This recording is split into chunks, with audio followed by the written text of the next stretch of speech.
eu acho que a gente não pode ser nem alarmista nem ingênuo, mas o governo estando conseguindo entregar a menor taxa histórica de desemprego dos últimos 10 anos, está sitiado.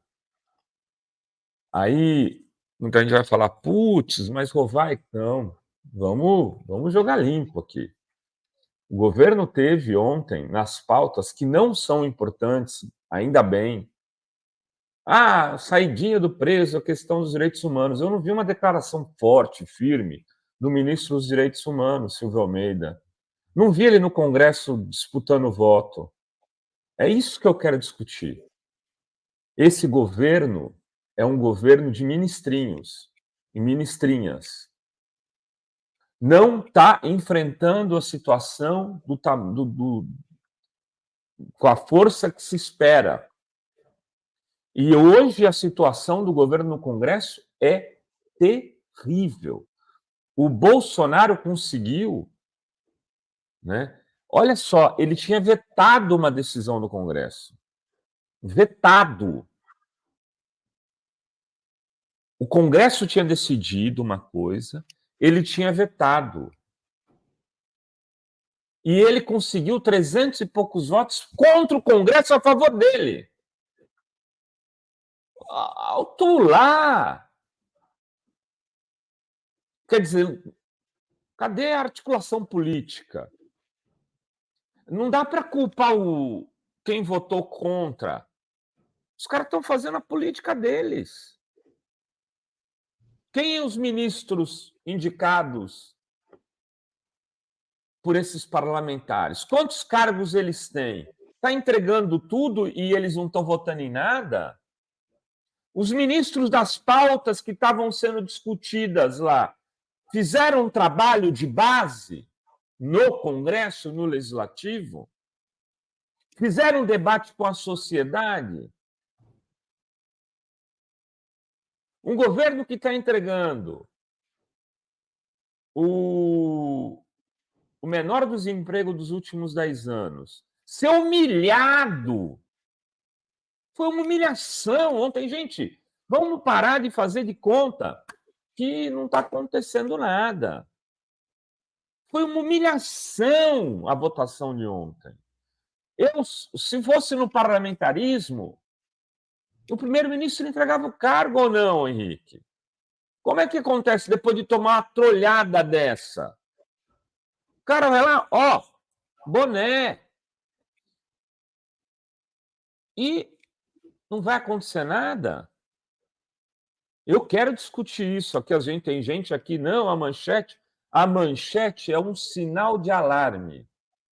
Nós temos que ser alarmistas, sim, em alguns momentos, para discutir com seriedade a atual situação. Eu não estou dizendo que as pautas que foram votadas ontem inviabilizam o governo. Não estou dizendo isso. Não inviabilizam. Não criam grandes problemas. O preso não vai poder sair. Essa era uma questão que teve tempo para debater, e aqui entre nós, nossa amiga Maria do Rosário votou a favor disso. Votou a favor. Ex-ministra dos Direitos Humanos. O Aécio votou contra e ela votou a favor, Dri e Henrique.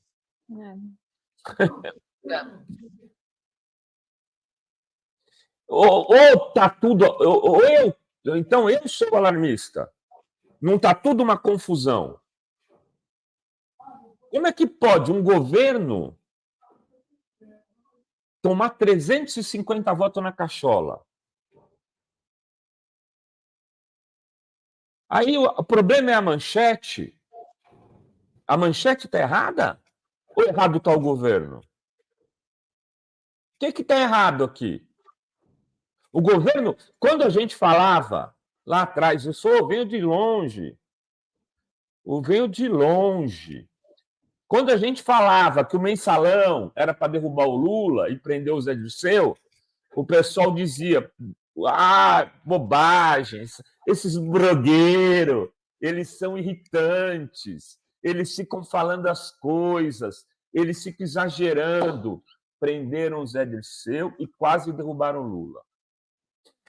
Não derrubaram por milímetros. E eu já fiz justiça aqui outro dia. Não derrubaram, entre outras coisas.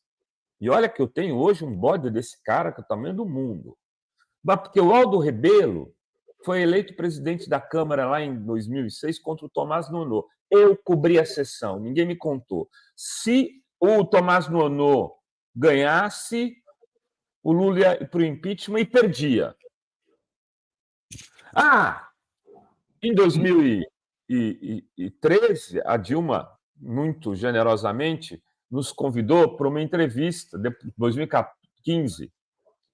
Estávamos eu, Marina Nassif, Luiz Nassif, Miro, não lembro se o Paulo Henrique Amorim estava. Do começo de 2015, uma pequena entrevista, não foi nem com muitos blogueiros, não, foram poucos.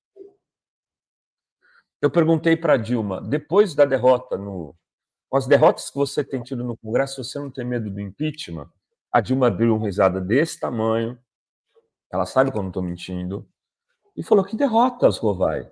Da onde você tirou derrotas? Falei, vocês acabaram de perder a presidência da Câmara para o Eduardo Cunha, numa votação retumbante. Eu não estava disputando a presidência da Câmara, eu não era candidata. Falei, tá bom, presidente, então não tem risco, posso dormir tranquilo. Pode dormir tranquilo. E o que aconteceu? A gente sabe. Quando eu fui entrevistar o Lula, num dezembro, no Instituto de Cidadania, ele estava as perguntas eram quem seria o candidato a vice dele. Eu falei, presidente, eu quero fazer uma pergunta realista. Pergunta realista, na minha opinião. Eu acho que o senhor não está no momento de discutir chapa para 2018. Eu acho que está no momento de o senhor discutir o seguinte, o risco de prisão em relação à Lava Jato. O Lula ficou cara de puto para cima de mim, e nem falou, mas olha, eu não posso discutir isso. Ainda bem, ele ainda foi um sábio, ele não disse, isso está fora de cogitação.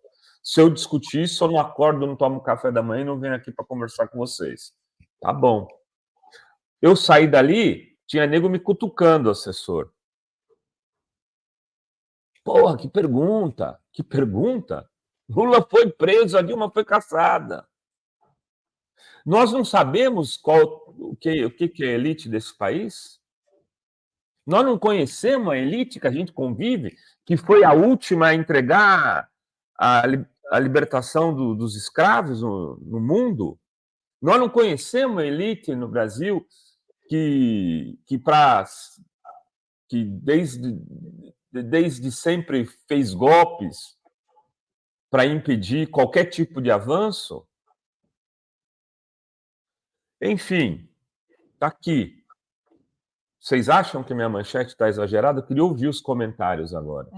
Vocês acham que, de fato, a gente falar que esse Congresso, depois do tweet do Nicolas Ferreira de ontem, dizendo já estou vendo os sinais de impeachment, apito de cachorro, a extrema-direita está jogando nisso, com o mercado chantageando. Se a mídia liberal entra no golpe, vocês acham que não existe risco?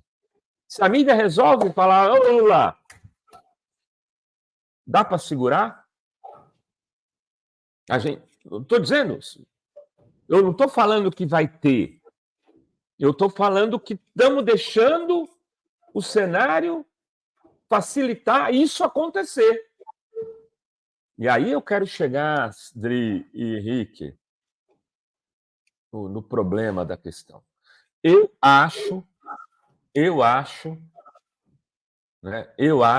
que temos aqui um governo de ministros mínimos. Nós temos um governo que precisamos de uma reforma ministerial. Não é possível que não tenha ministro para fazer embate político e que tenha voto no Congresso. Num semipresidencialismo, ou a gente admite que a gente vive num semipresidencialismo, que é isso que é o mandato, tem que ter maioria no Congresso para governar. E os ministros não conseguem um voto. Os votos que a gente tem ali, 130, são os votos, teve ontem, que os progressistas têm.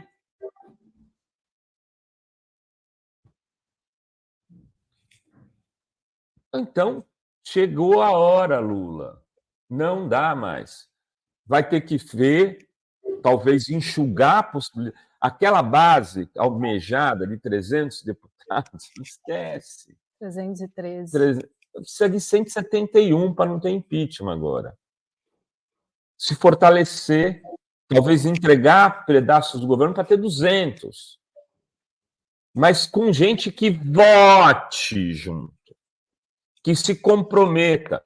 Então é melhor enxugar, sair, tirar ministro que não tem voto nenhum. Desculpa, não dá para ministro que está lá com a caneta na mão não ter conseguido construir um voto e fazer essa reforma ministerial. Eu acho que é hora de fazer isso. Fazer, inclusive, para dar um chacoalhão, né? Não tem que se entregar ao Congresso totalmente, mas precisa reverter a situação, porque a situação é ruim.